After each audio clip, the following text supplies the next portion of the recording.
Everything we know, from people and ants to stars and galaxies to quarks and atoms, the entire universe, might just be a simulation running inside a supercomputer inside an even bigger universe. Ancient philosophers said that the universe is a dream that we're waiting to wake up from.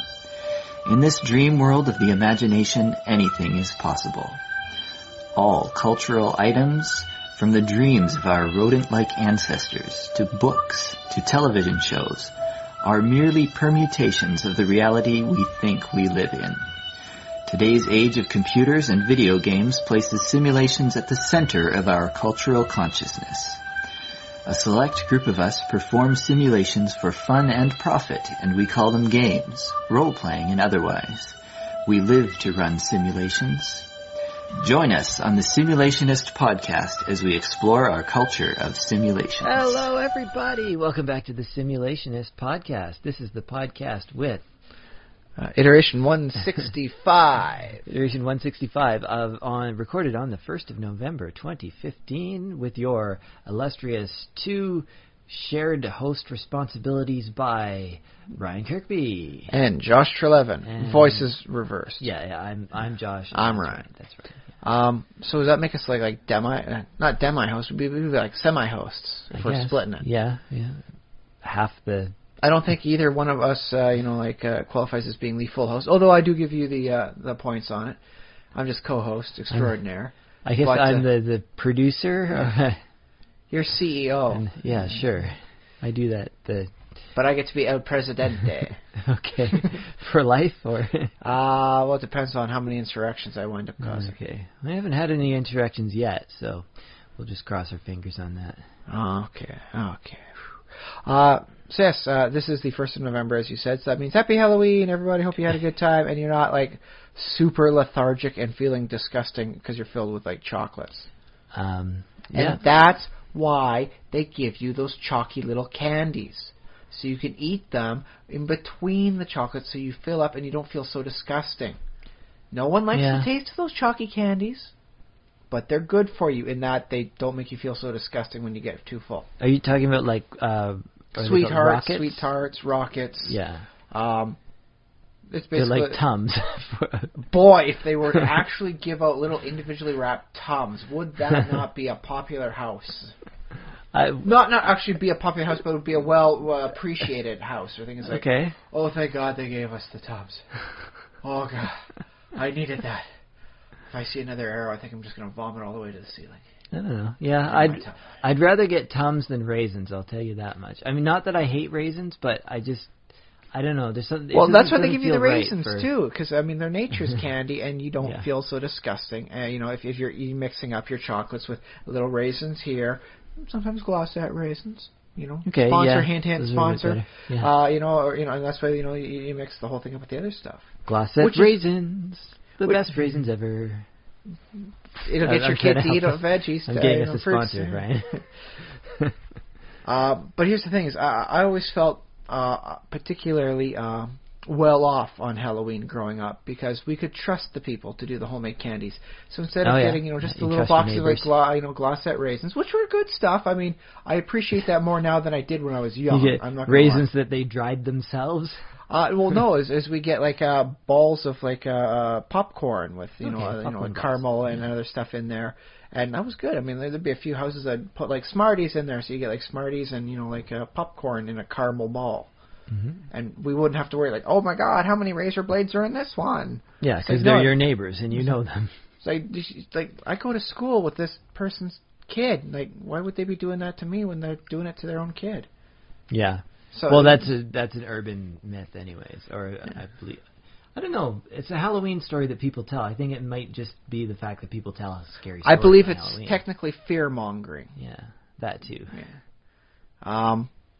Because it was a good treat. I mean, it was like a ball like the size of like an 8-ball sort of thing at the smallest size. And, sometimes it was larger, like one of the Magic 8 balls.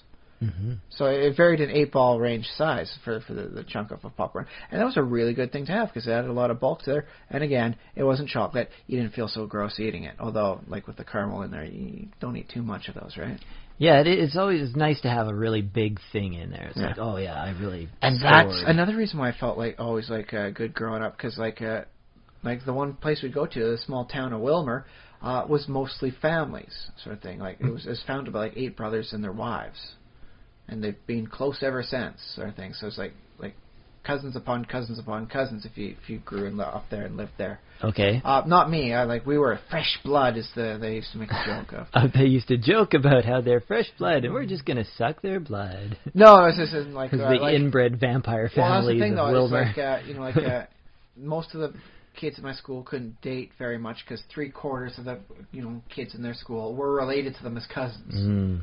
So it's kind of like a narrow gene pool, but it's like, hey, no one's related to this Ryan guy. So yay. But I mean, because everyone was family there, you get like a can of pop, or like an actual chocolate bar sort of thing, because it's like you're giving it off to family. So of course you spend a little bit more, you splurge a bit. Yeah. And then like this fun size stuff here, it's like it is better portion size. I won't lie, but every time I look at it, it's like, if I was a kid and I got that would seem rather pathetic.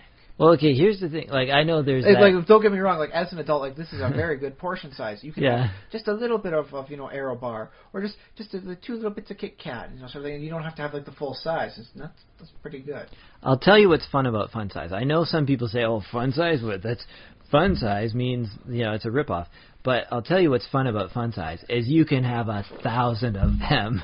You can have a pillowcase full, and that is fun. A pillowcase full of like chocolate bars. That is pretty good, yeah, because the people are more inclined to give you like a few, like a couple of those rather than just one. Yeah, that's true. Also, you get a handful. Yeah. Yeah, and that's pretty good. Unless you got like a stingy house, and I mean, they just apparently want eggs all over their walls and windows. Yeah, I don't know. Not that I endorse that. Although I was talking with a coworker today, and I told him the terrible secret of knowing when Halloween changes. Because at some point in every young man's life, you realize instead of buying $20 worth of toilet paper and eggs to get back at houses who don't give you enough candy, you could instead buy $20 worth of cheap candy. Mm-hmm. And so that's when you suddenly wind up maturing. It's like, oh, I don't have to TP the houses. I don't have to throw the eggs. I don't have to do my tricks with the treats. I could just get myself a whole lot of treat and not care about these people. I never egged anyone's house. I believe I was involved in a toilet papering, although I was one of these guys who sort of hung back and didn't actually do the throwing, but I was there. You were just getting the passive cool points. So I don't know. Yeah, you were getting a cool assist point. I don't know if that makes me more good or more evil, but... well, they say, all that is required for evil to triumph is for good to do nothing. Yeah, so that said, I mean, how good are you if you're doing nothing? Yeah, neutral people to do nothing. But I don't... I'm chaotic neutral. I've thrown eggs before, but that was like eggs that had, gone bad, and my dad said, you guys got to get rid of them. Practice your throwing and aim for that tree over there. You threw eggs at a tree, okay. Yes. Yeah, that's not so bad. They were rotten eggs, and they were at a tree sort of thing, and we just said to get rid of them, and, hey, practice your throwing arm. I got good by the end of that, yeah. How many eggs were there? A couple flats. Because my dad had 1,500 egg-laying hens. Yes. Not all of them were up to grade, and then it was just like, well, we can't use these, and these ones have gone bad because the fridge was open overnight. Oops. I wonder if that helped that tree. Like, was that a good fertilizer? Probably, because eggs have a lot of... Well, that's the thing. We were even higher up on there, so it probably wound up getting a lot of ants getting that, and that wound up getting a lot of, like, birds. And it wasn't... like we weren't throwing enough to, like ooze an entire tree. This is like a 20-foot thing, because, like, the way the hill was... It'd be kind of cool if the tree, like, became a mutant, like, chicken tree. And it just started laying pine cones. Really weird pine cones. I could buy that for another type of reality sort of thing, where they, like, instead of the trees, having all stuff, they wind up laying, like, eggs. Mm-hmm. That's like the equivalent of fruit. Yeah. Dig it. Okay, you've come up with a nice group of fictional trees. The egg trees. Yeah. Yeah. And then if the eggs hatch, what comes out? Like little walking tree birds, or... Until they hit a stationary point, in which case they become a regular tree. they sit down and just sprout roots.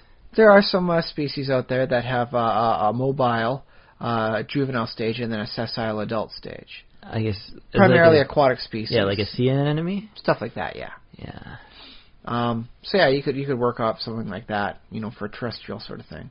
You wind up with like some sort of weird like slug plant that just moves out a certain distance and then roots down proper. Yeah. That sound good? Yeah. Yeah. Okay, so we've basically come up with a tree that produces slugs that become other trees. I like it. Put a pin in that one. That one sounds like a nice descriptive thing going on there. Yeah.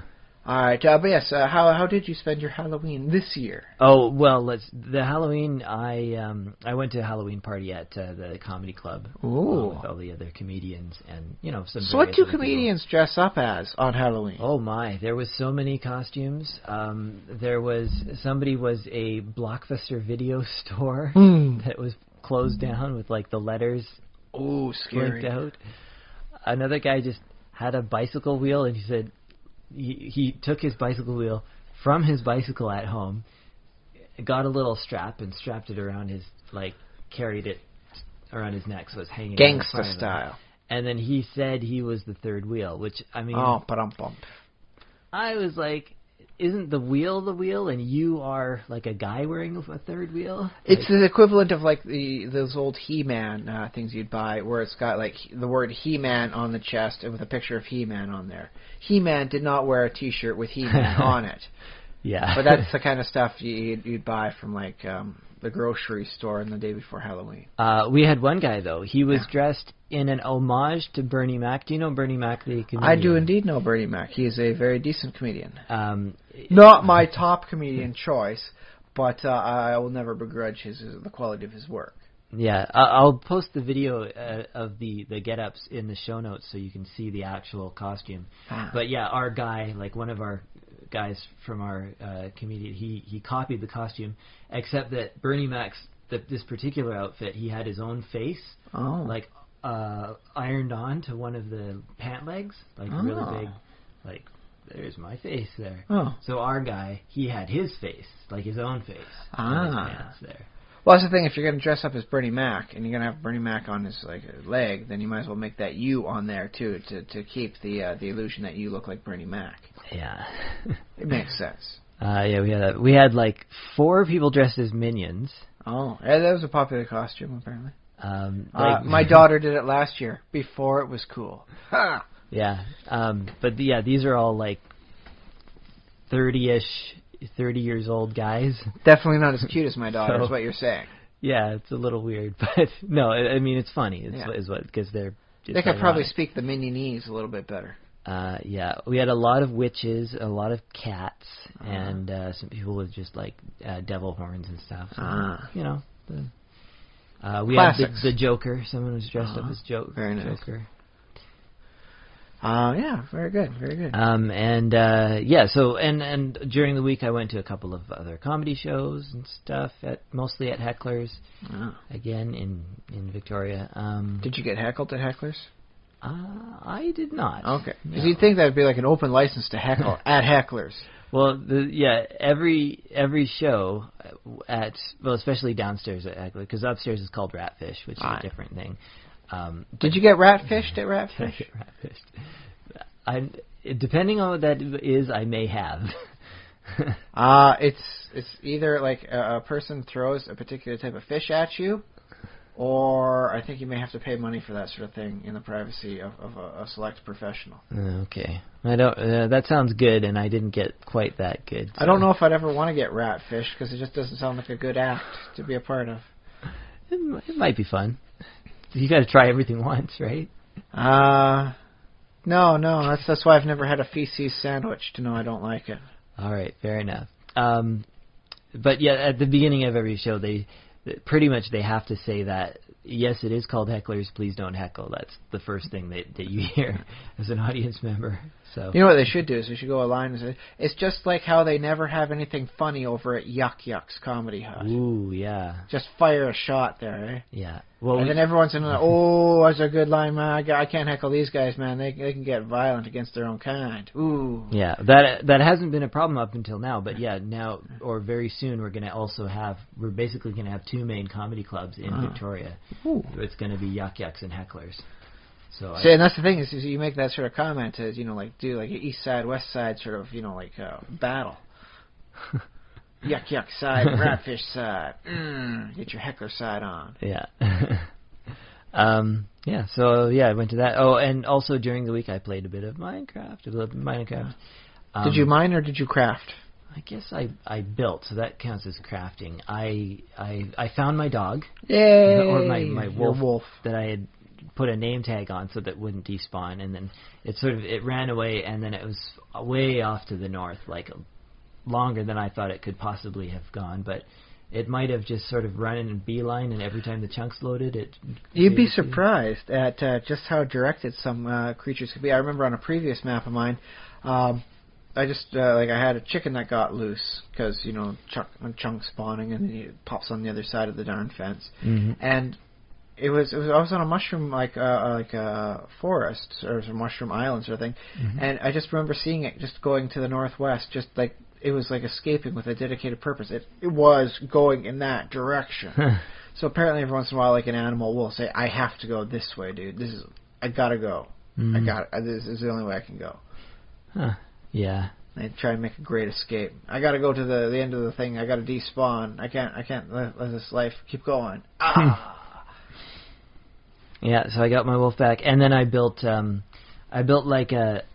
I had a pool, or a lake, one of those little swampy lakes, not too deep, just kind of 1 or 2 blocks deep. But I transformed that whole thing. I built it into a grid pattern where you can with banks that you can walk across, or what do you call it, dikes, I guess. So you can walk across in a grid pattern.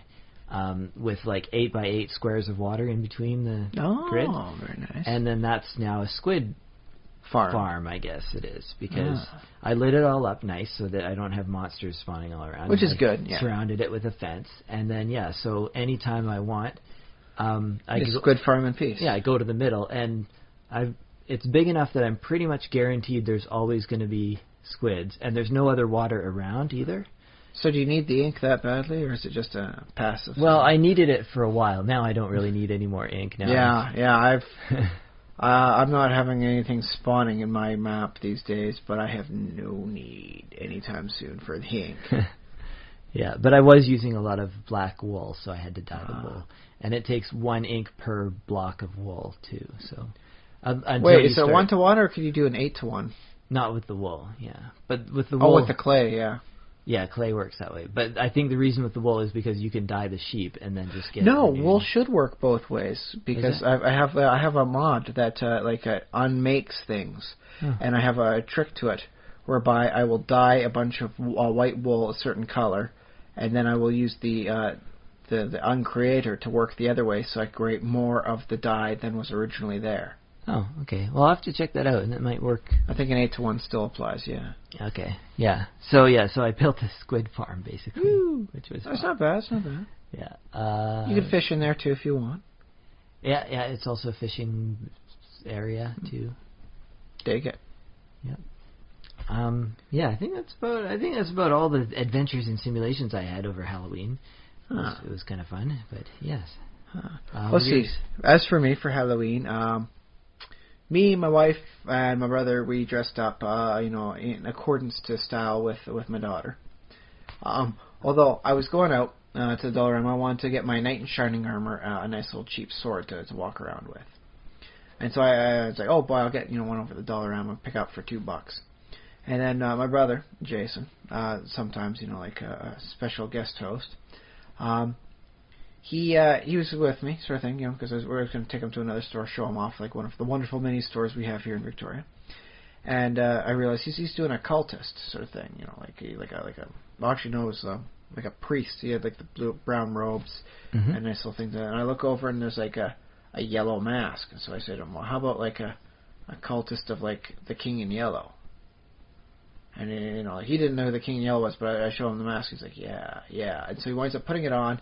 Then he hunched his back, sort of thing, and then he put his arms kind of out, with the fingers hanging down, and he was just kind of like a T-Rex kind of pose. Kind of like a T-Rex, but he's kind of like hunched over in a weird sort of thing.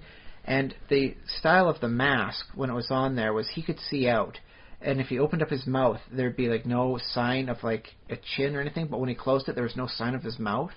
Okay. So either he had no mouth or it was all mouth. So he wound up opening his mouth and sticking the tongue out, and he just kind of like do a short little like wiggle walk in a direction while staring at someone else. And it was really good and creepy, but he did not scare any young kids doing it. But it was really effective costume. Oh, fun. So we had fun. We went to one of the malls, and we just went to all the stores there. And my daughter... Oh, were the stores handing out candy and stuff? Yeah, the stores... Okay. We went to the Tillicum Mall, and from 3 to 4 they hand out candy.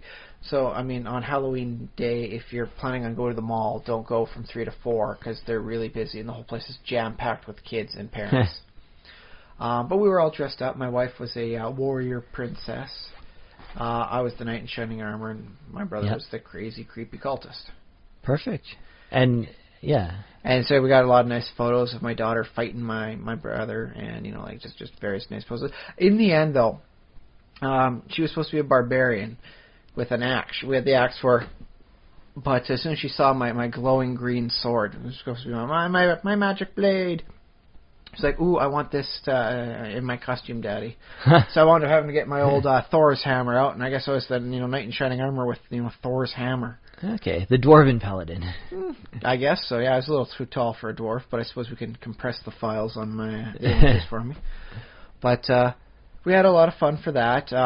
Went to go see some of my friends at work, and oh my goodness, it was busy. But got a chance to say hi to everyone, and then my daughter wound up falling asleep on my shoulder there. She was just so tired running around looking at all this stuff.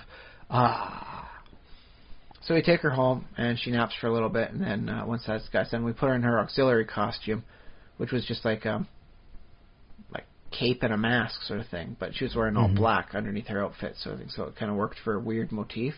Okay. And so we did a few spots here in the apartment complex, just for the places we know and places where people had said, "Yeah, come on over, we got something for her when she's ready." And that was pretty fun. Some nice stuff going on there. And that was a lot like the Halloweens I grew up with, where things were very much like, "Oh yeah, these are cookies. I don't have to worry about someone like putting poison cookies. It's just my neighbor." Yeah.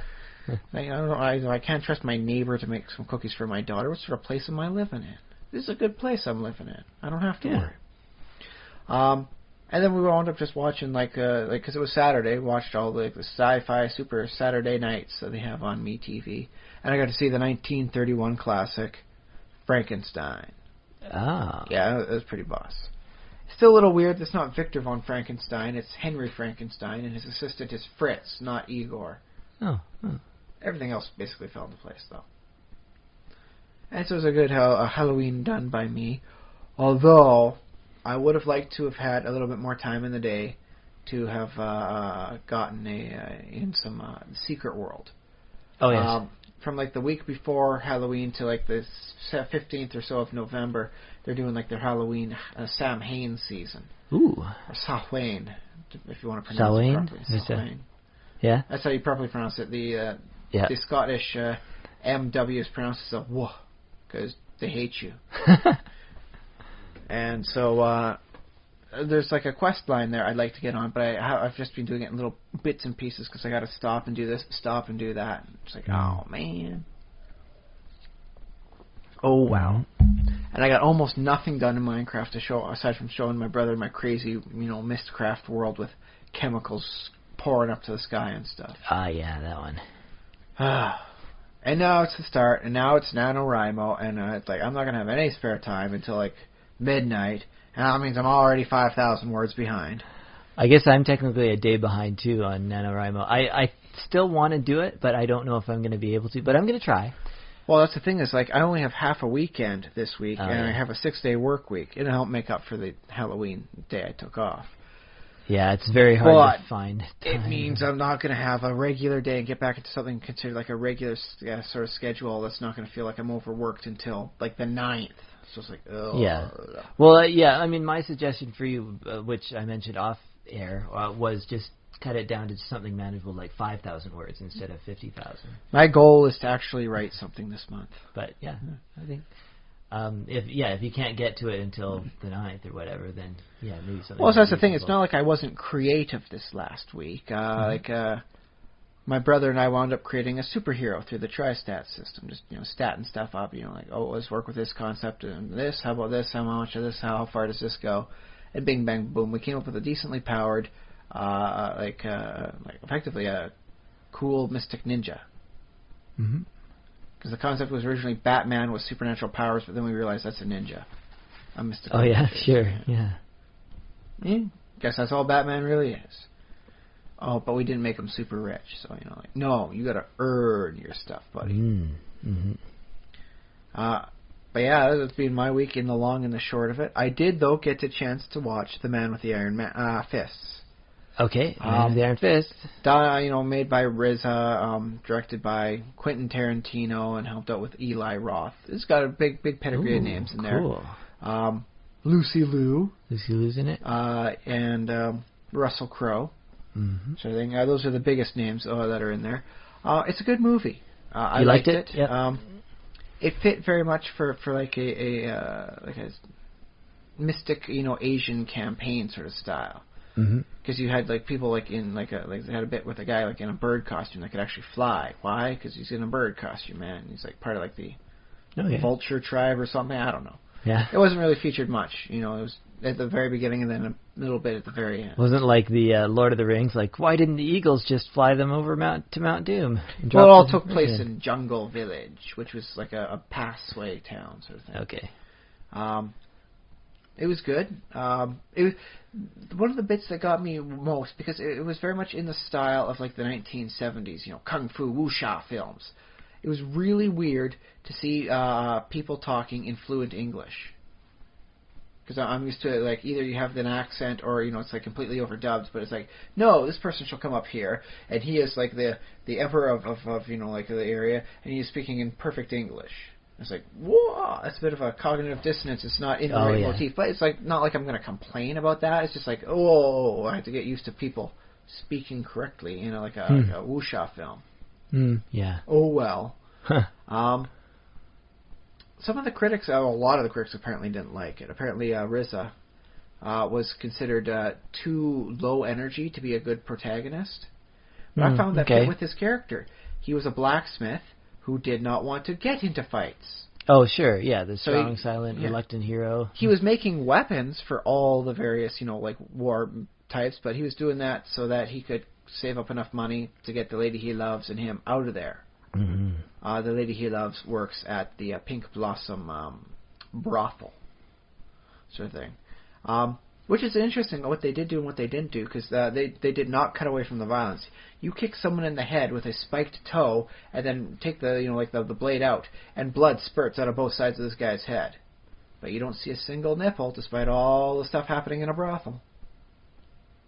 So they knew how to avoid the worst ratings and avoid the censorship stuff. So, although Russell Crowe guts a guy straight up the center. About 5 minutes of making an appearance. Mm-hmm.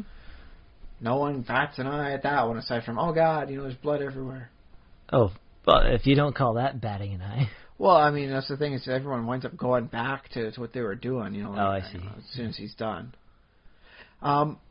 It was pretty nice, sort of thing, for some of the hokiness or thing. In that genre of film, people have very unique names. There's a guy called Poison Dagger. Oh yeah. And then you got the head of the Lion Clan was Gold Lion, who winds up, I guess spoiler alert, getting assassinated by a plan done by his second in command, Silver Lion, sort of thing, and all that. And so you got all those very distinctive names. Russell Crowe's character, by the way, as he announces after he guts the guy, straight, vivisection straight up the center, was my name is Mr. Knife, but you can call me Jack. I'm here on a vacation, and I do not wish to be disturbed. So he plays the character Jackknife. All right. Given appropriate that his main weapon is a twirling jackknife blade that is also like a gun. I always bring a gun to a knife fight. Good fun lines. It was you could tell that the people were having fun, given their cheesy lines, and that helps sell a cheesy line. Mm-hmm. But yeah, I put this movie on par with Shaolin Soccer and Kung Fu Hustle. Oh yeah, cool. Yeah. I have no idea why the critics wound up panning it. The music wasn't, like always, standard what you'd see in that. They did get stuff from the Wu-Tang Clan to play it, and it worked very well. Yeah. And so, I have no idea why people were complaining. It worked. Yeah, you liked it? The Cool. twists, I didn't see coming. It's like, I can't believe that happened. Oh, my goodness. Oh, incredible backstory history. And, just like I loved it, all parts of it. Like, 13 doors out of 13. Throw in, the dragon, and I'll even throw in the wizard riding an eagle. Nice. It's got it all, man. Very good. And I'm so happy that I've learned that they're making a sequel. Okay. I want to see more of these characters. Perfect. Yeah. Do you know if it was a box office hit, or I don't know? I do not believe it was a box office hit. I think it may have been a direct-to-video sort of thing. Oh, I see. Yeah. I would love to have seen that one in the theater. Yeah. But, I definitely recommend it. If you can find it, get it. It might not necessarily be, something for the Halloween season, or this, I suppose if you're American, the upcoming Thanksgiving season, or even the following Christmas season, but it's a very enjoyable movie. It's not going to ever win Oscar gold sort of thing, but no, it will keep you entertained, and you will not have to suffer watching it a second time. So, yeah. Cool. Yeah. So that's been my week. That's your week? Watching martial arts, coming up with superheroes, and, going out with my daughter dressed up. Woo! Cool. And bemoaning the fact that, I think I failed already for NaNoWriMo. Wow, okay. Well, anyway, defeatist attitude, I'll admit, but oof. I was going to say, you went to Telecom Mall, which is right across the parking lot from Perks Arena. Yes. Which did not have the... Well, I know we've been mentioning it almost every podcast. We've been looking forward to IFCon. Unfortunately, did not happen after it got canceled, sort of at the last minute or in the last week. To the best of my knowledge, the main organizer wound up having health complications, and I believe, if I heard right, required surgery, sort of thing. Yeah, something like that. And I don't I'm friends with him on Facebook, but obviously he wasn't able to posting very much. Yeah, talk to everybody. Head surgery or something. He was having his own things. That said, there was a notable post by the guys who, or at least one of the guys who did Godicon, saying that his goals were unrealistic and there was nothing for backup plans. Like, there was no list of contacts.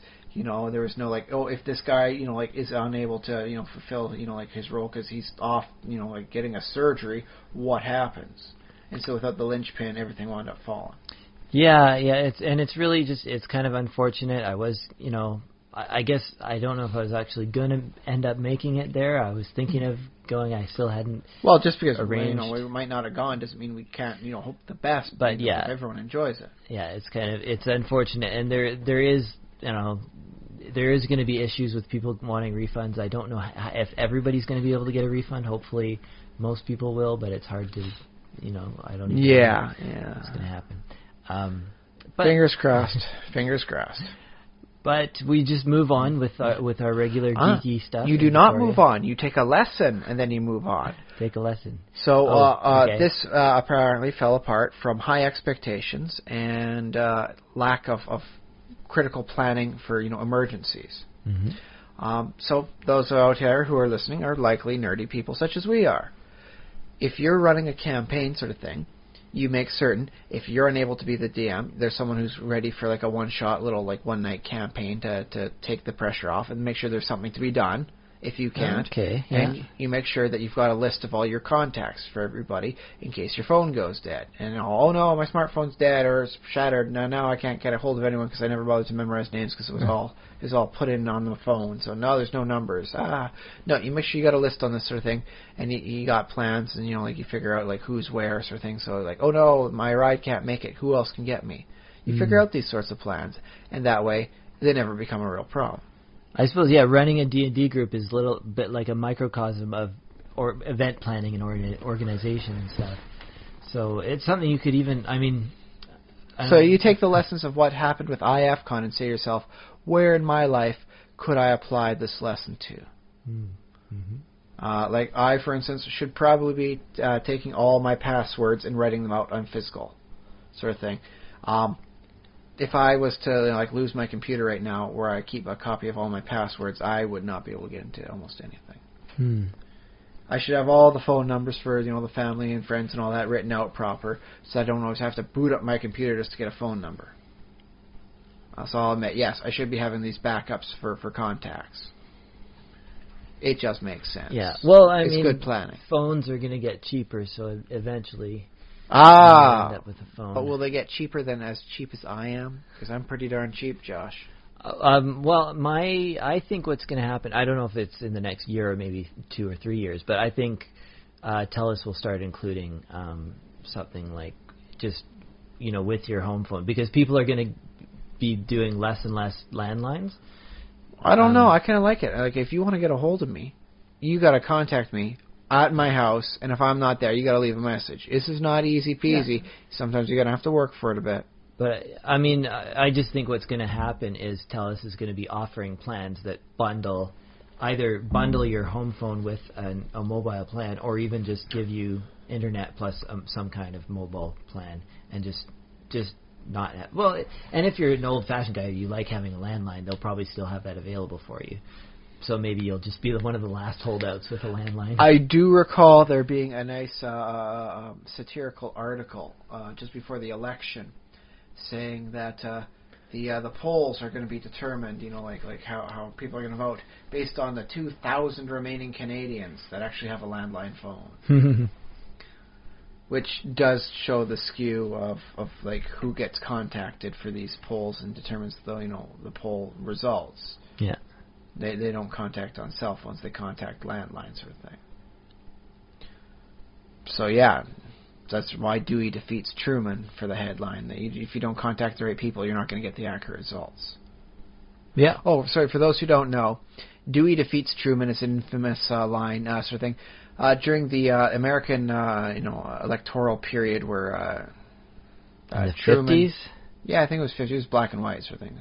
In the black and white days, there's Dewey versus Truman, or Truman versus Dewey, depending on how you want to spin it back then. Right. But all the polls that they did said that Dewey would wind up defeating Truman, and so the newspapers published it. And then the results came in, and Truman won by a landslide and became the next president, as history has dictated. And the reason why was because of the large rural vote. Turns out the pollster people were only phoning in the cities. Huh.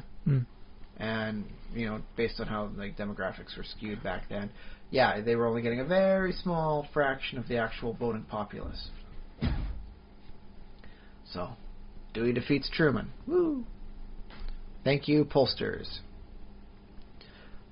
But I do want to say I have a conspiracy notion for this week. Oh, you have a conspiracy notion? Yes. All right. Okay. So, during the events of today, I managed to come across 4 nickels that are old. So old they got the king on them instead of the queen on the back, because we're Canadian, we usually have the queen. Yes. These are coins that are just younger than like the Second World War, like 1946 to 1950 something. All right, a lot of 50s references. But they are very old. Like these things, I have coins in my pocket that are older than both of my parents. Not combined, but both of my parents. Kind of cool. Yeah. And so I'm thinking, what are the chances of coming across 4 of these coins in circulation? Who's got this sort of thing? Who has these old coins just sitting around I guess I'll go, spend them today. And now the logical answer is, eventually if you go through enough coins, you are going to come across a statistical anomaly of you come across 4 nickels of very old, year dates. Well, I was actually thinking maybe just somebody, they're sitting in somebody's jar, and they're looking around the house trying to find change, and they're okay, there's things have been bad for me lately. My giant, jar of change is finally scooped down to the 40s and 50s. Or maybe somebody is staying with their grandparents and is I need to find some change. Where's some? Oh, they have this. Oh God! Stuff Oh God! around. It's a 1946 nickel in the couch. How long has it been since this couch has been cleaned? Yeah. But like the logical answer is that like but also coins yeah, retain circulation, that happens. and nickels, dimes, like the physical hard currency, the coins, they'll last for these decades. So yes, eventually you will come across this weird thing where it's like, oh hey, I've got 4 quarters, they're all 1995 quarters. Oh, what are the chances of that happening? It's statistics. Eventually that sort of thing's going to happen. Yeah. Oh, but do keep an eye out for apparently a 1992 quarter. For the Canadian ones, not a lot of them were produced. Or 91 quarters. Yeah, not a lot of 91 quarters were produced. There was great demand for 1992 quarters for like a centennial event. And thus, it was widely well known, and almost all the collectors snapped up all the 91 quarters as soon as possible. And thus, an actual 1991 quarter, even like being used in currency, should have like a collector value of $5 to $10. If you can get one almost mint, it's much more than that. Wow. Yeah. So, always pay attention to your coins, eh? But here's the conspiracy thing. It wasn't statistical anomaly. Okay. There's a time traveler that's come forward in time, and he spent, some stuff, he spent some money to get some of this newfangled technology to take back with him. And that's why we've got the coins from this old date. Because, of course, the guy's not going to have modern coins. He's got to spend his old ones, his 1950, 1940 coins. Okay, yeah. And he can't be from the future because he's got 1950s currency, obviously. Unless so he's from the future, and that was the only coins he could find that were from the stuff past. that are so far in the past, they actually have collector's value? Yeah. Okay. But here's my notion, is that he's gone back to the past, after he picked up his technology. And he's got the newfangled technology with him, but we can't tell what newfangled technology he's taken back with him because he's incorporated it, and that's now part of our past. The technology that came about after the end of the Second World War was a result of time travel, not through technological innovation. And I can prove that because I've got coins from that era. Somebody must have spent the coins from there to get the technology to take back with them. Okay, yeah, we're stretching, but we got That's a story. how conspiracies work. We got you a take story. two, just basically almost parallel lines, of logic, and then you have them intersect at one little point and say, yeah, that means everything.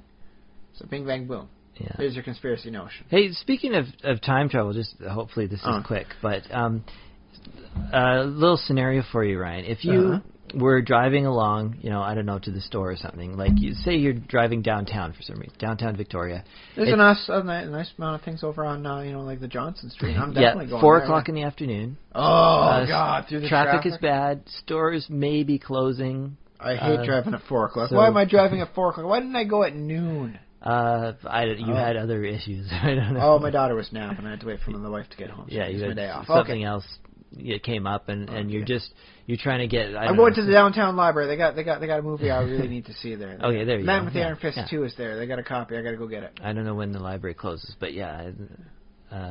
Okay, but yes. Okay. Yes. All right. There's so my premise. Yeah, there's my plot. There's my motive. Now, what you see ducking around a corner, like walking somewhere, like they've parked somewhere and they're going into a store around a corner or something. There's a lot around the corners here in Victoria, so that makes sense, yeah. You see a guy walking, and he's got your hairstyle and your jacket, your old one, the one you used to My always denim wear. jacket? Yeah. Oh, okay, yeah. And he's your height and your build, but you only see him from behind, and he disappears around a corner.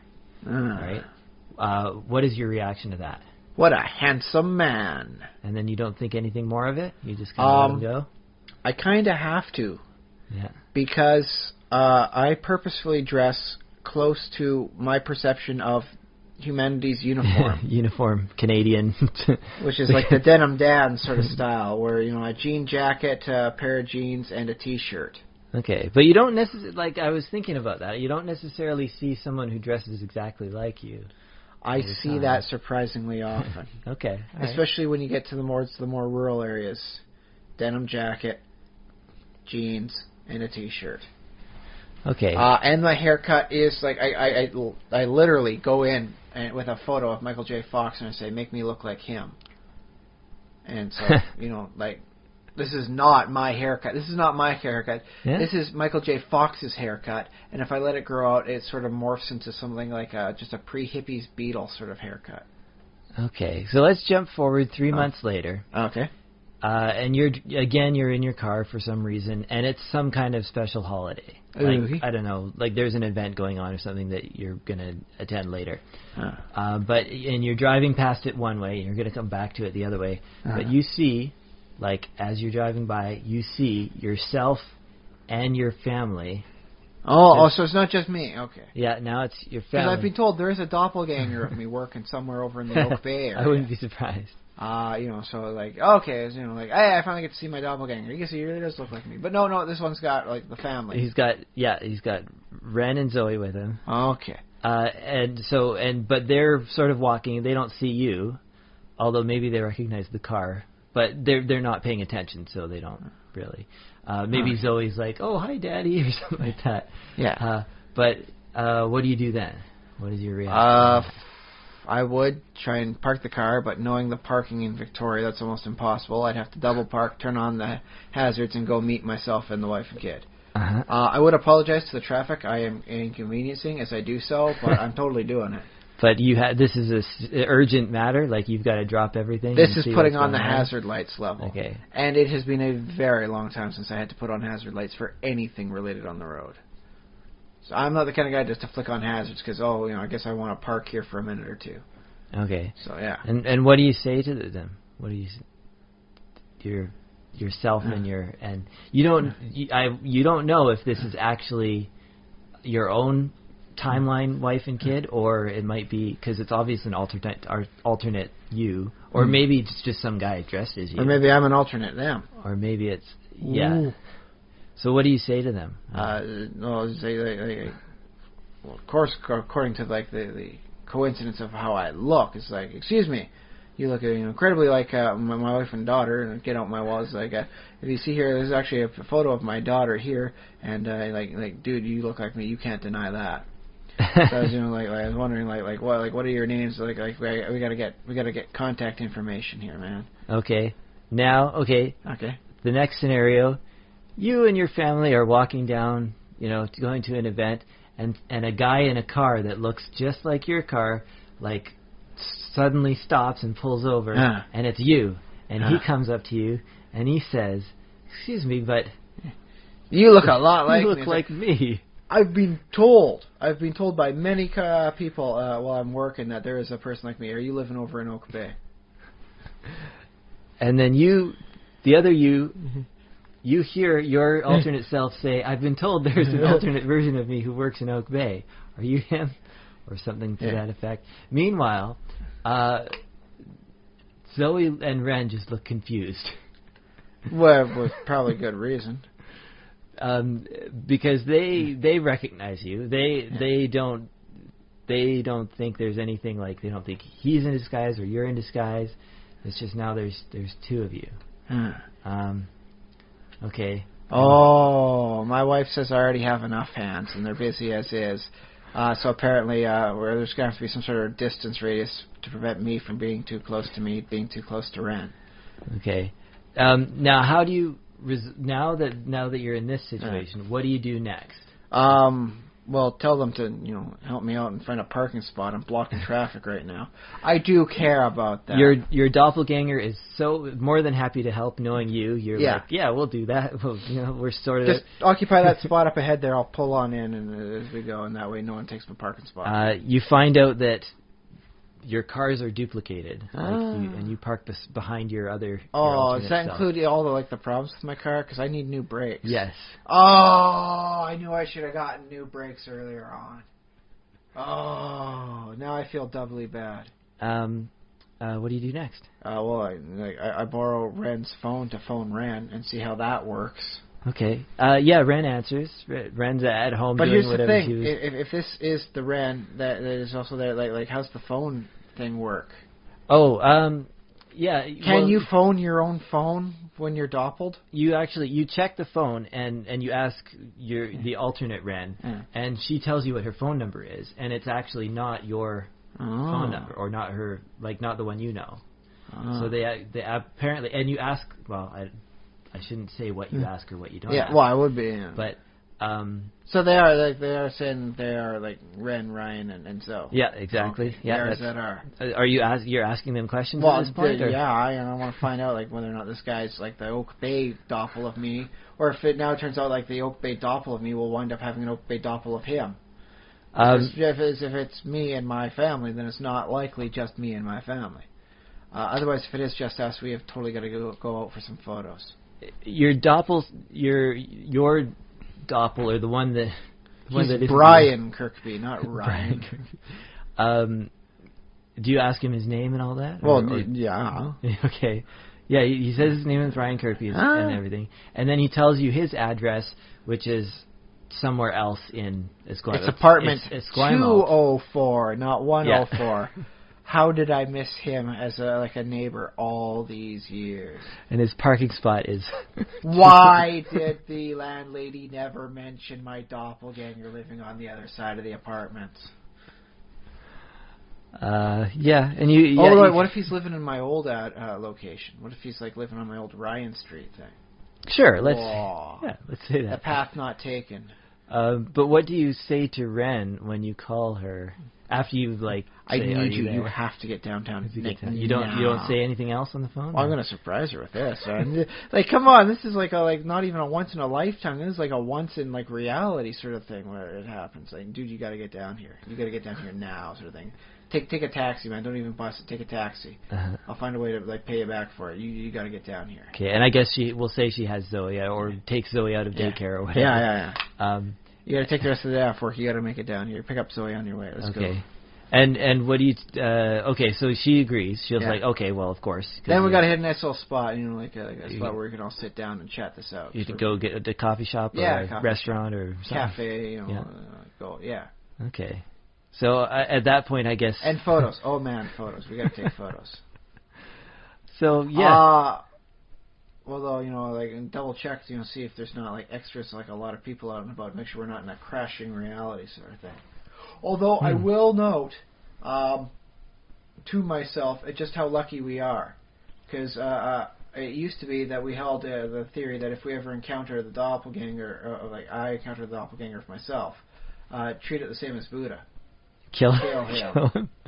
There can only be one. So you're lucky your wife was around. I've rescinded that sense. It's like, I don't care enough to try and kill me. And which one of you brings that up first? If it's me, probably at the same time. Boy, it's a good thing we decided not to kill each other should we ever meet ourselves. Oof. Especially not with a kid. Not in front of my daughter. Yeah, and I guess from there on, the scenario plays itself out. You ask each other questions. It turns out that... Do a little bit of questions, but oh man, if we got a videotape, a lot of my daughter playing with my daughter. Take pictures, post stuff on Facebook. Oh, just send messages to your family. Everybody.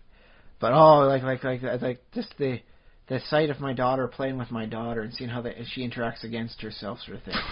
That's worth the entertainment there. Okay, so it's a scenario. Well, so you just find out that you've been apparently living a double life, parallel lives, and I'd also ask him if he was spending time ever lived over in Calgary, because I remember one time at the Calgary Stampede. While I did not meet my doppelganger, I apparently met his girlfriend. Yes, in fact. Dude, I totally took your girlfriend out and about on a day. After asking a few questions about each other's past, you figure out that you diverged, that your memories are actually identical up until, let's see, sometime when you were in Calgary, and then you diverged. Well, that's the thing. I never lived in Calgary. Oh, you were in Calgary. It could have been one of my options for post-secondary education. So I either went to UNBC up in Prince George, or I went to U of A and all, Calgary. Yeah. But I guess, scenario also, Ren's life also took weird turns and somehow ended up with her living in the same town as your doppelganger and getting married to him, and then eventually moving to Victoria. Well, that's the thing. Renelyn, when she moved down here, she needed accreditation for her education in the Philippines, which she worked through SATE, through correspondence, the Southern Alberta Institute of Technology. Out of. Right. Calgary. Huh. There you go. Da-da-da-da. Okay. So the parallels actually work. So then 6 more months go by. Okay. You sort of get back to life as normal. I don't know. Do you plan stuff with your doppel family and like hang when out? We're going out and about in public. Yeah. Yeah. Do you contact? Do you want to see if he's contact got the media family. or like do a CBC story or something? See if they'll do a little. I don't like those soft stories on the CBC, so I'm not going to become a part of that. Do we talk about it on the podcast? Dang straight. Yeah. Especially because I met you up at UNBC, so I'd like to see if well, first of all, I'd have to try and get myself agreed to that I am Ryan Prime. You can be whatever, like Ryan Alpha, but I'm Ryan Prime. Okay. So yeah, well, you got work to differentiate which Ryan it is. Yeah, somehow you work out a Ryan system. Prime versus Ryan Alpha. Yeah.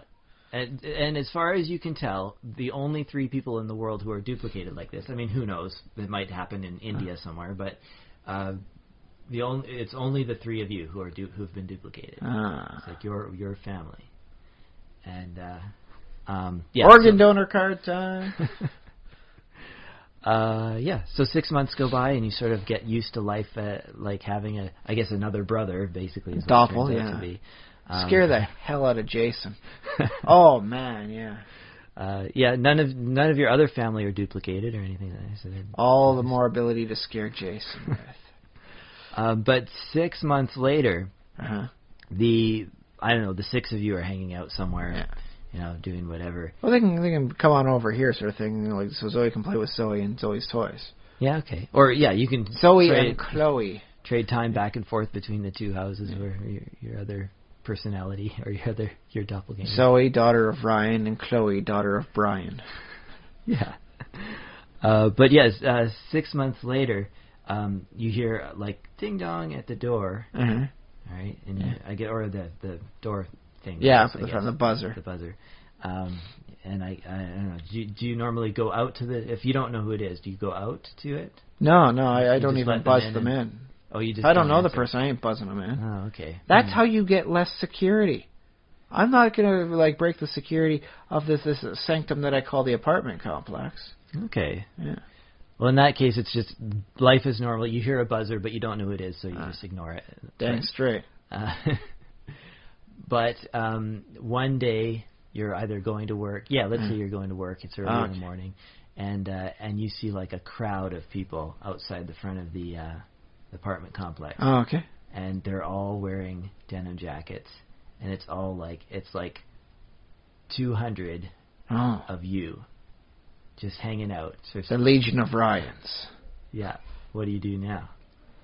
I suppose I'd have to stop the car, go back in, and wind up phoning in late for work. I am responsible, You're not going to say, hey, we're going to get a lot of work done today. Well, that's the thing. They might look like me, but that doesn't mean they have my work experience or the proper uniform. If you don't got the uniform and experience, you're not allowed where I'm going.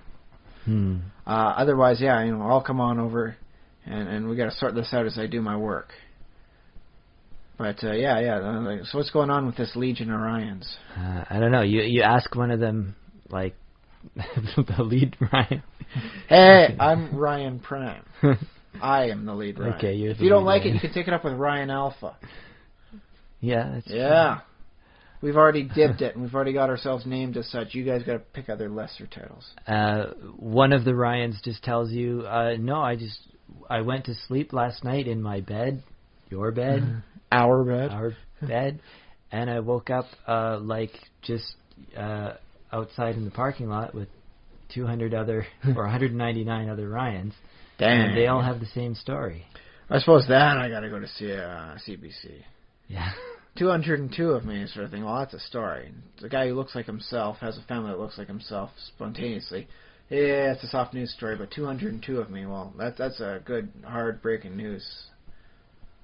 But they all check their wallets, and they all actually turns out they all have a different address of some kind.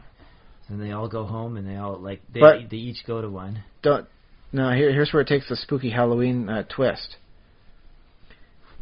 Are all their wallets just as empty as my wallet when it comes to cash?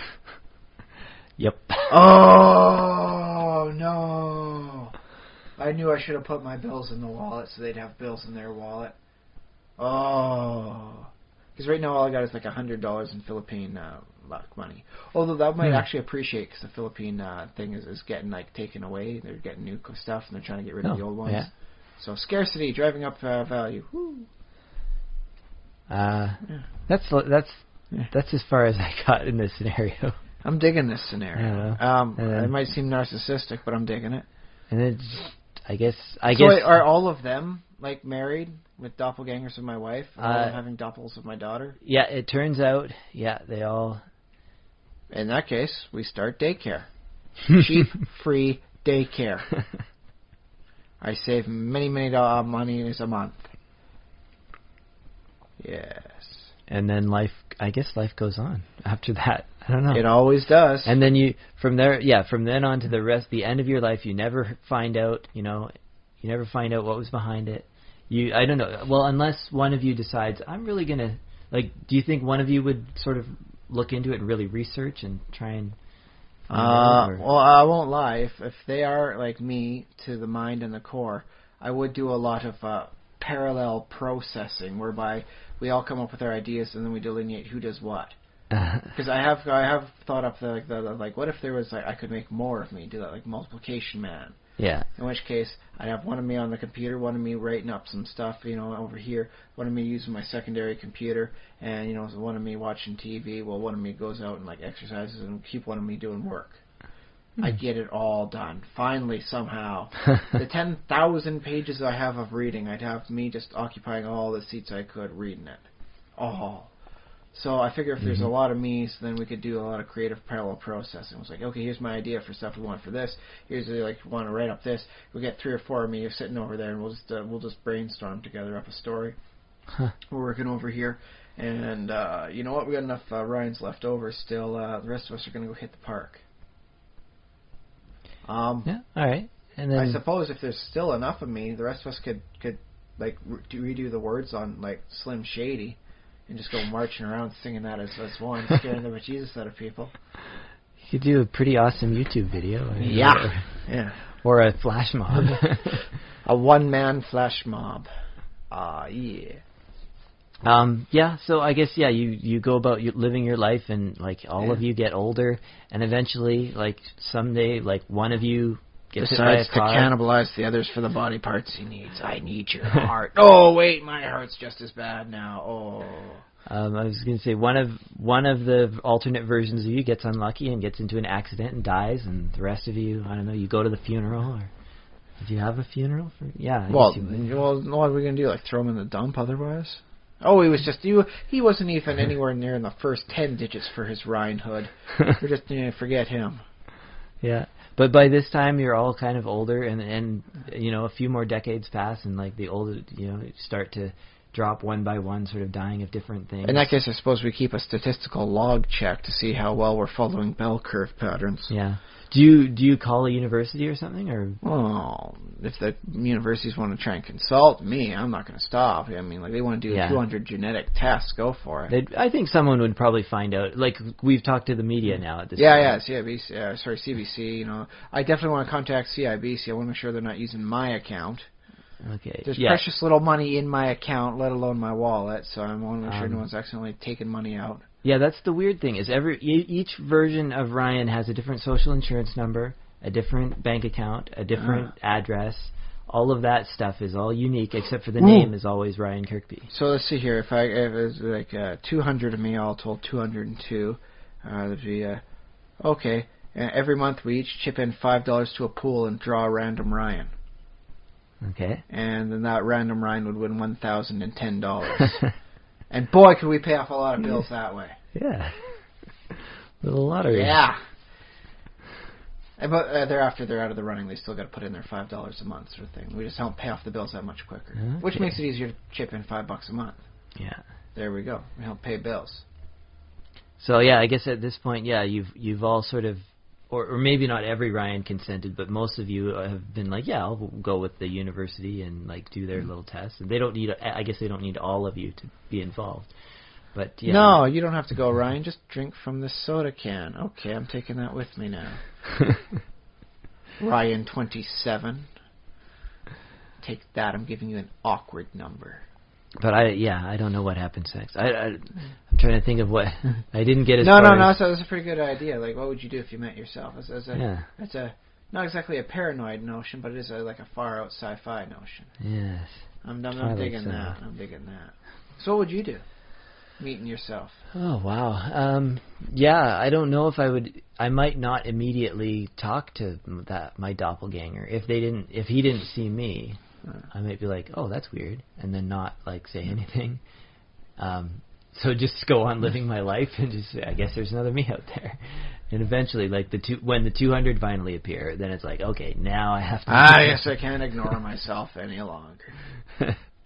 Ooh! I'd take us all to like a park sort of thing where we'd all run and see who collapses first. See what the statistical anomaly is on our physical health levels. Okay, yeah. Especially because I accept a good challenge. I want to see how long I'll keep fighting against myself if who's the most fit me. And just see what happens there. Huh. Push some limits, push some buttons, have some fun. Yeah, and I think you'd find that, like, one of you just through the luck of the day or just stepping on the right clumps of grass or something that let you go faster, you eventually sort out that one is a little bit faster than the others. I won't lie, it'd be kind of interesting to see that, like 30 of us get a Charlie horse all at the same time. Yeah. Because, provided you're not getting the Charlie horse, that's actually really amusing to see simultaneous, like, Charlie horses. I think I probably wouldn't want to do stuff with my doppelgangers all the time, but I would be like, no, we have to, like, once a year we have to have sort of a doppelganger reunion. I do more than once a year, man. Well, I guess that's especially if we're doing daycare. Yeah, I got 200 of my daughter. That's like, at least 5 daycares. Mm-hmm. Yeah, you could give a pretty good discount if you just, or if one of you did a daycare and then the other one's just paid him. Yeah. Or him and your wife too. Yeah. If there's one person I can implicitly trust to watch my daughter, it's me and my wife. Yeah. It's worked well so far. Although she did get out of bed the other night and start watching TV on her little tablet while my wife was asleep. So it's not a perfect system, but it's not like a bad system. Although I wonder if my daughter would grow up extra narcissistic if she grew up around 200 of herself. Yeah. The concerns of parenthood. If there was a double of me in my family, how would my daughter grow up around hers? I mean, yeah, it'd be like growing up in a boarding school, I guess, in some ways. I don't know. Or a fun, like one of the mirror mazes in the fun house. Yeah, I think I'm a little different because I would just we would all live our own separate lives. I guess we couldn't all do the same like jobs and stuff, like do comedy or something like that, unless we did like a giant. Hey. Figure this: no matter how successful any comedian's been, the one thing they were never able to do was franchise themselves. Yeah. You could do that now. You could franchise your comedianness. Yeah. Yeah. You could be that successful a comedian when that happens. Just wondering, would all 200, since now imagine, okay, so your family got duplicated, and then say I got also duplicated. So we could have 200 versions of the podcast. The author me would wind up having, a thing whereby he'd have meet the alternate you at university. Yeah. Weird. And there would be 200 different podcasts. See, 200 podcasts at an hour and a half a week there's no way you'd be able to listen to all of them. On the other hand, what you could wind up doing is trying to play like 20 or 30 of them at a time, all at once, and seeing if they all go little pause here or a laughter there, all and synchronized that way. Yeah. In which case, yeah, you definitely want to get a hold of some post-secondary people to analyze this sort of stuff, just to notice yes, we notice every 27 minutes and 43 seconds per podcast there's a lull, and there happens to be laughs at these intervals here. That'd be pretty trippy. To know that not only is this how it has to go, but this is how it's got to go over, so many iterations. Yeah. And not our normal iterations, but across, Simulationist A through Triple Z. Yeah, Yeah. So there, spooky scenario. Ooh, Halloween. Not a spooky scenario, but it is like an interesting mental scenario I'd never encountered. Mm-hmm. Because like my alternate me's were always like oh yeah, we're all like we are the Legion of Ryan, as opposed to like the Ryan Corps. Which is interesting then. How would you have to organize ourselves up? That would definitely require some organization skills going on there. Yeah. And it's almost a shame Godicon isn't going on in any definite future, because I could save a fortune just handing off the lanyard to the other me. It's like, okay. If there's 200 of us, then we're going to have to buy 1/3 of that in lanyards for, passes, and then we each just take 8-hour shifts. Yep. Bing, bang, boom. Yep. Oh, but we'd have to be very careful, because we'd spend an incredibly vast fortune trying to outbid ourselves on the secret auction. It was only $4 till I bid against myself. Now it's 53. Oh my God, what have we done? I wonder though, like how the government would have to try and work us through if there's like 200 Ryan Kirkbys in the one same area. I mean, the government, they do have people with the same name, and they work with that. I mean, sometimes that ends up... Yeah, but you could see how that would get annoying for the cops if they pull one of us over for speeding.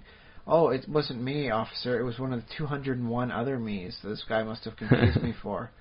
Yeah. If he wants, he can put me in a lineup of myself, and we'll see if he can identify me from me. But then you would have a driver's license, and like I said, for some quirk of the universe, each one of you got a different driver's license number. Well, then, yeah. But he may have to make sure it's all right and say, no, that wasn't me, that was him doing it. And then we shift the blame 201 more times, and everyone gets away scot-free. I wonder if the government would make you do something about that, too. Yeah. What are they going to do, give us 200 hours of community service? We'll get that done by the end of the day. Yeah, I was totally here, and I was totally there. I'll pitch in for myself. I did 200 hours. No. Let's see, I did 1,000 hours of community service today. You're welcome. Service failed. Boy, the government will wind up hating me for that sort of stuff. How can you prove it wasn't me? It was me, see? See, they got photos of me here doing it. I was here for 5 hours. Bing, bang, boom. Oh, well, there. That's the scenario. Do we have time to talk about other topics? Yeah. Well, here's the thing. Like we would have to in the future coordinate our Halloween costumes. Yeah. So we either have to go with something all completely different or something all completely the same, just to mess with people. Because I mean, like I said, there's that multiplication man for like a superhero sort of thing. He's never been the most popular, but he's good. He's a mutant. He's got his abilities, and then we just dress up as that for Halloween. We all dress up as that for Halloween. Yeah. Or something fairly generic, like ninjas. 200 identical ninjas. Bing, bang, boom. Scary as heck. Or we all work together as one gigantic costume. Like those Chinese New Year dragons. Oh, yeah. Yeah, a really 200-person long one, and then we reveal all at once, no, it was just a one-person thing all along, just 200 one-person thing. Yeah. You could be like a dance troupe of some kind. Yeah. Well, it would be kind of nice to get back and to have like a reason to learn to dance. So, like, could you see like 200 me, just like a disco dancing down the street? You just enter every parade. I am the parade. Yeah. It's like, no, I'm going to flash mob a parade today. Let's all get going, man. Get your bell-bottom stuff. Oh, we should definitely be buying stocks, though, in stuff like denim jackets. Yeah. Well, we're clearly affecting trends as this thing goes. I think you'd be on TV. I think somebody might offer you a reality TV show at that point. Okay. Would you accept it? I would guess accept. It depends on the money. I'm not usually big on reality TV, but I'd take it on the proviso that you could get Bjork's song "Army of Me," and have that as both the name and the theme song. I think that's doable. Yeah. There we go. Okay. We can do that for you. Army of Me. Yeah, and then it lasts for a few years, but then people like. I am so sick and tired of his face. I mean, of all the people they could have chose to duplicate, they couldn't duplicate like George Clooney or something. Well, no, because that would ruin the majesty of the singular George Clooney. There must only ever be one of him. He's like a Highlander that way. I guess, yeah. Ooh, that's something else we should do. Martial arts. Yeah. Oh, yeah, man. Because, you know, what's scary than one person attacking you? The same person attacking you so many times over. Yeah. I don't want to go for acting, though. You know, like Mary-Kate and Ashley Olsen had a hard enough time. Yeah. Yeah. Not even like, well, like that's what I'm wondering. Do you feel like some of the versions of you would sort of splinter off a little bit and do other little projects, or do you think you would kind of cohere and always sort of try and stick together and do things together as a group? Well, said that brings up to the question of whether or not you're the kind of person to follow a trend or, you know, like buck a trend just for the sake of following or bucking. Right, because I my don't personality care about some trends. Okay, my personality, I probably wouldn't really work with my other versions of me much at all. You wouldn't try and like set yourself up in some sort of like parallel like creationism thing where you like you're creating this, you're creating that, we're creating this, and then we'll all pool our resources together. Yeah, I might I might the have most like prolific group of authors of all time. I might do the Legion of subgroups, Ryan has created 43 novels this year. Mm-hmm. You literally cannot read fast enough to keep up with us. It would be nice to, like, I have ideas and projects and stuff that I could probably talk for hours with, like, because I spend so much time, you know, at the computer with them that, yeah, I could hang out with my other versions of myself and talk about, like, how awesome we could make it. Oh, but figure this, though, is like, you know, like everything you do, there's at least one other thing that you cannot be doing. Yeah. The reason I'm 10,000 pages of reading behind, the reason why I haven't been able to play this game or get on that game is literally because I have to do other things. I've got other things I'm doing instead. But if there's all those people at you, then you feel a little bit better about not getting it done because another you's getting that done. So, okay, you finished this game. Give us your wrap-up report. How was it? You know, what happened there? What characters did you like? And, oh yeah, record it for we'll watch a playthrough of it later. Create your own YouTube channel just to make sure you focus on all the stuff you're doing to keep up on that when you need to. You know, it occurs to me, I think what this might actually be a real world thing, but what I would like to do now that I've thought of this idea, it's possible to translate into, like, to create, like, Geek Club or something like that. And like the first rule of Geek Club is you don't talk about Geek Club. We imagine an imaginary nerd. Okay. Not necessarily based on any single... Okay, this is now 200 regular or average-ish sort of nerdy types, sort of into various things, comic books, role-playing games, stuff like that. And we're, you know, gathered people, male and female, from Victoria, like from a similar geographic region, so we can get together. So maybe make a Facebook page or something, and make it a club, and then we meet up from time to time, and then we imagine this person like this Brian Gumby, Brian Gumble. Just call him Joe Smith. Joe Smith. So we imagine this nerd named Joe Smith, and we invent this story about how Joe Smith got cloned or like imaginarily like duplicated like that, and that we're all versions of his personality, and that we're all trying to accomplish sort of nerdy things like reading things and watching things and consuming things and reporting on things, and so we get together as this sort of collective of wanting to accomplish these goals, and that way we can sort of delegate stuff like writing projects and this and that and et cetera, et cetera. So we do. See, but that's the thing is if someone told me like Ryan, you write a story on this, you know, feature these characters, and you're gonna have like a motif of like man versus, you know, like the unknown. It's like I got no desire because you want to do your own thing. Yeah. But if it is my own thing I'm doing, then yeah. And I would be more likely to differentiate. Like, I know next to nothing of how to program in Minecraft, but I got ideas for Minecraft. But if I got 200 of me, then I got to say, okay, if you guys are covering this and you guys are taking care of these ideas here, get me and another 4 other me, and we'll start, sitting down and learning the programming language of how to work this. I'll do that. Huh. Especially if we got another 5 me working on all the ideas I have for Dwarf Fortress I still haven't gotten around to. Although I'm thinking I might have to produce it all underneath a single banner, if it's all me. Fortunately, I got a name for it, the Dangerously Sparking Gnomish Press. Oh, yes, yeah. And I wind up producing just all the books and all the stuff and just pumping it all out. It's just the one name. Interesting. Now, do you think, I wonder if you created, like, my society idea, like, earlier on in life, do you think that would help at all? Like, if we have these people sort of trading ideas back and forth, like, ever since they're very, like, I don't know, teenagers or something like that. Do you think that would help at all, like, in terms of... cohesiveness? Yeah. To a degree, but then you got to worry about burnout, sort of thing, where it's like, I am tired of being one of many. I got to be, one of one. I got to be me. Yeah, that makes sense. But you don't, well... Oh, and by the way, when it does come down to, like, who gets what Ryan certain name, like Ryan Prime versus, like Ryan Alpha, and, like we get, like, 200 of me wanting Ryan Prime, I will go for a dice-off.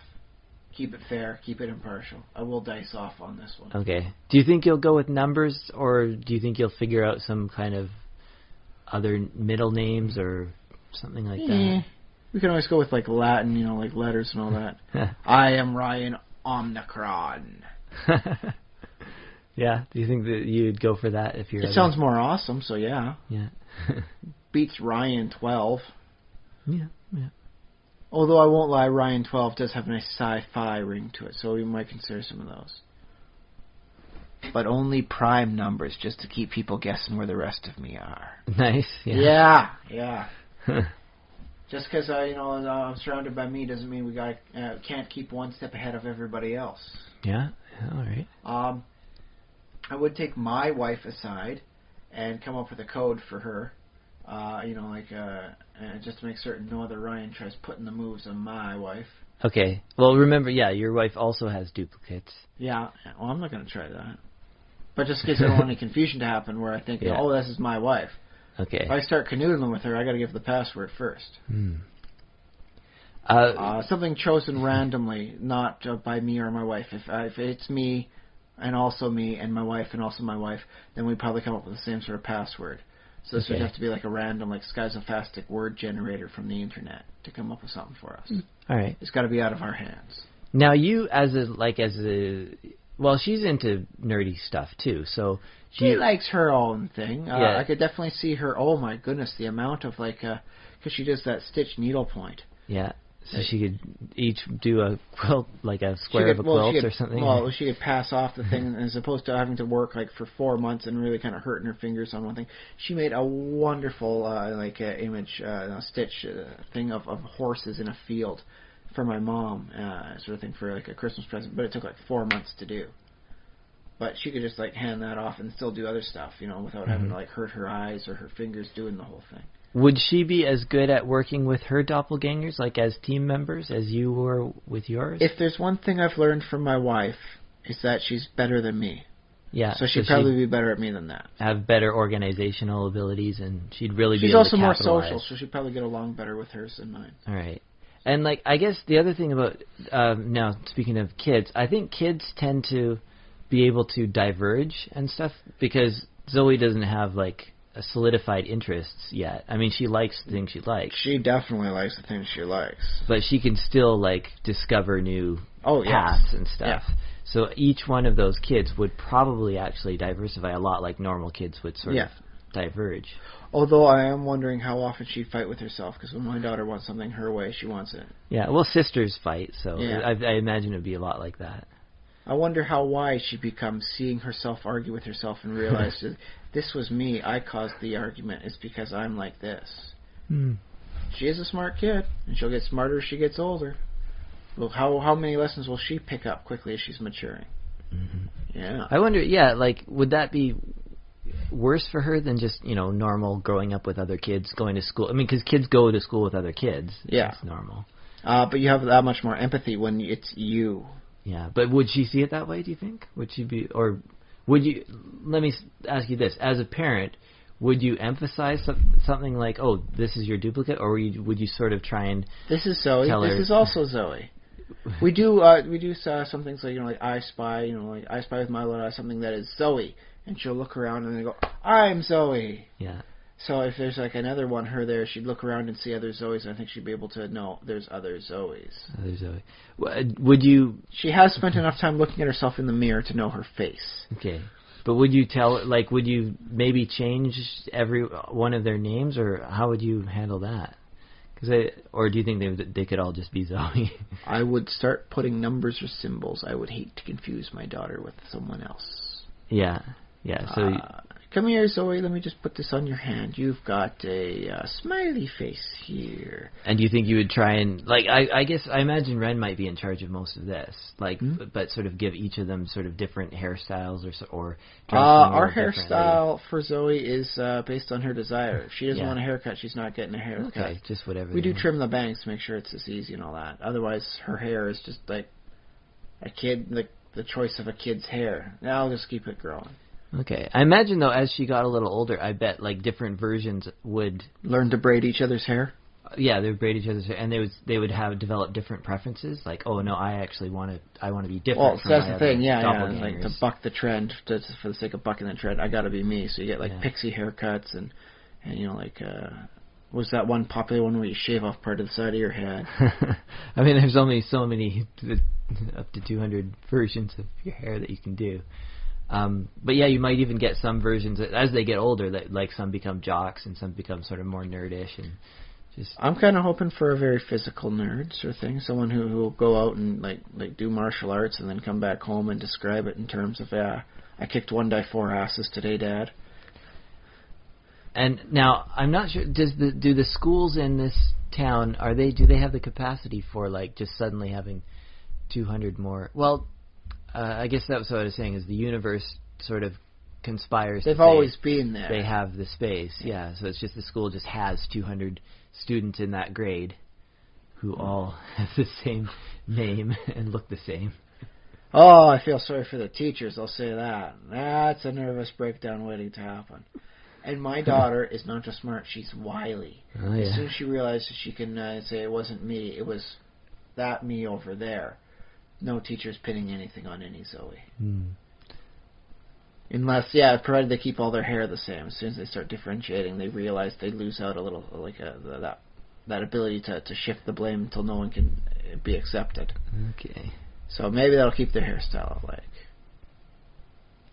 So if each one of me is like a me, does that mean they got all my stuff? Yeah, every one of it has a duplicate. Maybe not the exact same stuff, but sort of the stuff that you would have got in an alternate. I won't lie, I've got the first two issues of Spawn. Yeah. Which are $75 a piece value. Okay. More if you get a good value, for collectors sort of thing. It really wants the Todd McFarlane stuff. So does that mean there's 200 also first copies of Spawn? No, you check at some point during this whole figuring out what each one of you has. You check and you ask, and some of your it turns out about 60 versions you actually have that comic book, and the other 140 just never picked it up or sold it, or for some reason gave it away. I only got it because I found it, at a used store sort of thing, like a pawn shop. And it was all comics $1, and I look at it. It's this is Spawn number 1 and Spawn number 2. This is worth $20. Oh, I didn't think of that, because they would be worth less if now there's suddenly 60 copies. But there's always been that many copies according to the universe. Right. Yeah. It's not like it's Action Comics number 1, suddenly 200 copies. Right. Really held the market value on that one. Yeah. In that case, hopefully they got a storage closet like my storage closet, and we can get all our old stuff out for our daughter and just have heaping mounds of classic toys for them to play with at the daycares. I suppose, if there were some duplicates of things that you didn't really need to have more than one of, at least one of you needed. Well, that's the thing is, some of the stuff I've got is only for until my daughter gets old enough that I can give it to her. Mm-hmm. Sort of thing so we got a thing of Tinker Toys. She's getting a little frustrated trying to play with them, so we've kind of removed that from her when she wasn't paying attention. But Tinker Toys are fun. But you know what's more fun than Tinker Toys? 200 times the amount of Tinker Toys. Yeah, that would be pretty awesome. Yeah, in which case I'll tell them to phone up their parents and all that and figure out, like who's got the family Lego. Because back home, there's 3 Kirkby's worth of Lego just waiting for me to come back and get it and give it to my daughter when the time is right. If all the other alternate me's have that, that's 630 Kirkby's worth of Lego. You cannot tell me that is not a good time. Like a ball pit of worth of Lego. Yeah. That's awesome. Yeah. Well, that little tangent kind of took us a little bit off. That's an interesting concept. I think it works well for the concept for like NaNoWriMo. Like here's your average mundane world, and then here's the twist that gets thrown in. All of a sudden, there's extra U's just kind of popping up all over the place. Maybe not 200 all at once, but you just like encounter like another like you and your family, like once a week. For that. Where are these people coming from? That's like you never provided that, and I think it's good that you never provided that because I think everyone listening to that was coming up for the reasons like, realities are converging, or it's just like it's a government conspiracy. They're cloning me, because I've got really good genetics or something. And so you come up with the rest of the stories. You go, there's your NaNoWriMo concept. Call it the 200 me. Well, here's this is my theory on why it happened. I'll tell you now, because my theory is that a version of you in the future invents a time machine somehow. I don't know how you invent a time machine, but you go back in time and you do like some stuff, and you accidentally like step on something, or you break the timeline. And you're like, I got to fix that. So you go back forward again, and then you go back again, and then. I'm not sure exactly what the sequence of events is, but you end up erasing the time machine completely from the timeline. But the side effect of that is that you create alternate versions. So the reality looks like normal, except for some reason. Because I'm the one who's time traveling, there's extra me's. Yeah, there's extra versions I'll say of you. one thing. I am severely disappointed in myself because I've also made a vow not to change anything in time at any point in time prior to April of 2012. Okay. By that time, my daughter has been properly conceived, and there will be no genetic difference in any different changes of actions. Well, maybe that's when the timeline diverged. Or so instead of it being like me, my wife, and my daughter, it's like me, my wife, and the 200 possible children I could have had. Yeah, maybe. All the Zoes, the Chloes, the Joeys, the Johnnies, all the way down the line. Wow. But yeah, the originating event gets erased from history, so you never, So that Ryan's gone. But here's the thing: is that's only half of my plan, though. If I ever go back in time, if I ever get stranded back in time, my plan is to change things so bad, so quick, and so horrendous that it never happens. It's a beacon. Oh yeah. So that anybody will, there's something wrong. What was going on with this guy here? And time travelers are more likely to come and see this point in time. In which case, I either hop a ride back and this never happened, or I got punched them, steal the time machine, and leave them stranded back in time. See how they like it. I wonder if that's what happened. Like why Franz Ferdinand got shot, like Archduke Ferdinand or something. Like, I wonder if a time traveler... This is back to conspiracy theories. Well, that's the thing is Archduke Ferdinand's assassin missed the plan originally, and then he wound up being next to the guy. Like, happened to be there. Oh, God. This is the guy I was supposed to kill. He's, like, right there. Yeah. Papa Gak. But I wonder if, like, maybe he was a time traveler that got stuck in 1914? Well, see, that's the thing is if I'm a person who's come up with this idea...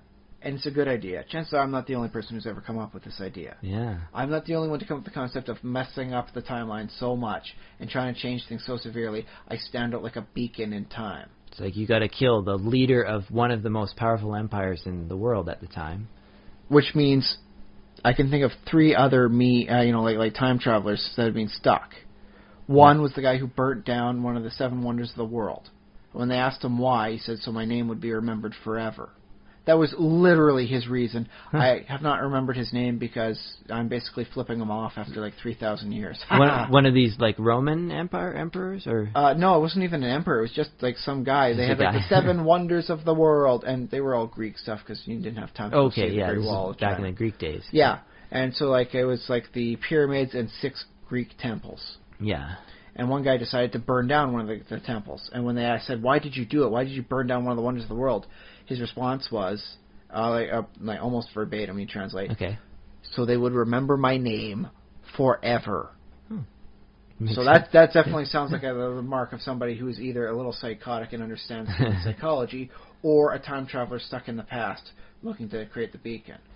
And then here's the other one. Think about like who's the greatest inventor? Who's the person who tried to advance humanity as quick as possible? Who's the greatest inventor of all time? I want to say Leonardo da Vinci. Exactly. Okay. That would be my prime candidate for a time traveler stuck in the past, creating all this futuristic stuff. Whether or not he succeeded or changed like history, I don't know. I'm part of this alternate timeline now. Yeah. And the other alternative would be to do something so horrific everyone would always see you. Not just burn down a temple, but be the worst human being in history, so you're more likely to get time travelers coming back in time to kill you. Who does everyone say you would you ask if you would kill if you had a time machine? Oh, Hitler. Yeah. Huh.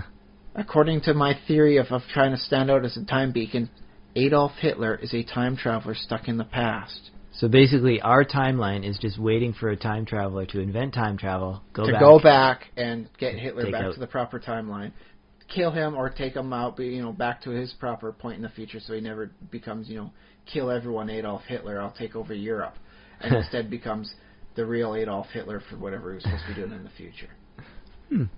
So yeah, we're only existing in the alternate timeline. And at least 3 potential, time travelers stuck in the past. Yeah. Harsh. I imagine, all 3 are actually are really time travelers. So we're not just in the alternate timeline. We're in the alternate timeline. Exactly. This has got to be corrected 3 times before it'll work out. Yeah. And I guess that's a conspiracy theory for today as well. Yeah. That's pretty bad. But I see the battery is blinking on this light, and we've gone only about 5 minutes over. So I guess we better bid adieu before my mic cuts out. Yeah, just really quickly, social media, thesimulationist@gmail.com is our email. Facebook.com/thesimulationist. You can comment. You can leave ratings on our iTunes page and our Stitcher account, or Stitcher page for the show. And we'd love to have your ratings, as many stars as you think we deserve. And +1. Yeah, sure, +1. Why not? Be throw generous. in an extra one, and throw in some dwarves and elves for that matter. Yeah, if they let you choose your own rating system, go for the dwarven rating system we've tried to invent. Yeah, exactly. Which I could do if I had 200 mates. We could sit down and figure out the personalities of all the various dwarves and how they would rank on our criteria, so that like a 13 dwarves out of 13 is complete, but we could say like a 12 out of that, and we deny a bomber for this reason. All right. Yeah. We could do that with enough of me. Exactly. To go around. And you can tweet at me. @SpaceBoot1 is my Twitter handle. Numeral 1. The numeral 1, that's right. And, thanks for listening. I guess that's going to be it for the week. Just, try NaNoWriMo if you think you got the time or the energy for it. Otherwise, say to yourself, what would I have done in that situation if I find an army of me? How do I interact or not interact with me? Indeed. Would I try and differentiate myself just to buck the trend? Figure out who you are and how that applies when it's up against you, and you, and you, and you. All right. Well, I've been Josh Jalevny. I've been Ryan Kirkby. Prime. Ryan Prime. Thanks for listening, and bye for now. Good night.